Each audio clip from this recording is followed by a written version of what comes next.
At another math problem na naman ang ating matutunan ngayon. So kung makikita nyo, meron tayong single type digit lang which expressed in different units, no?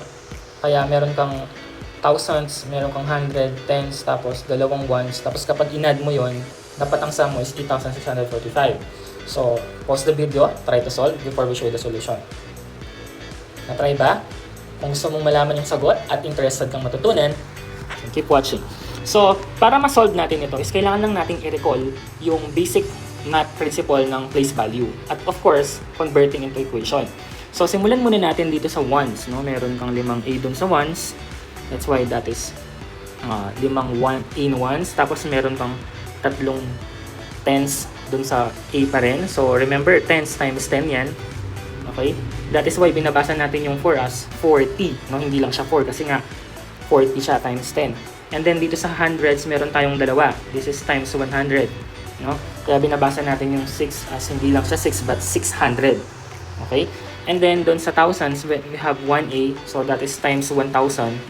Kaya binabasa natin yung 8 as 8,000 at hindi lang 8. So from there, from that idea, doon yun yung gagamitin natin para ma-convert natin into equation yung mga A na yan at equate natin doon sa 8,645. So let's start. Simulan muna natin sa ones. Since ones lang yan, and that is times 1 lang, walang problema. So A plus A plus A plus A plus A is 5A. Okay? So meron tayong 5A. And then doon sa tens, add lang natin. Meron tayong 3 A sa tens. So since 10 siya times 10, so that is 10A plus 10A plus 10A. Or simply, 3A times 10. Pwede rin naman ganun. Okay? So, in short, we have 30A. Okay? And then, plus natin yung 100. So, meron kang dalawang A. Tig 100 yung value ng isa. That's 100 plus 100 is 200A. And then last, we have the last thousands digit. Meron kang isa. So, that is 1000A.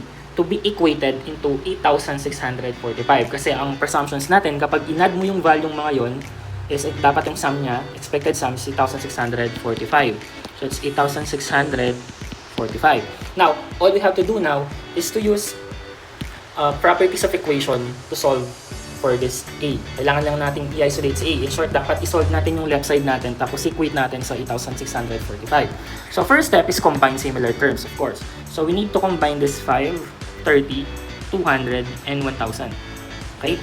So, syempre, papakita natin yung separate dito. That is 5 plus 30 plus 200 plus 1,000 is equal to 1,235.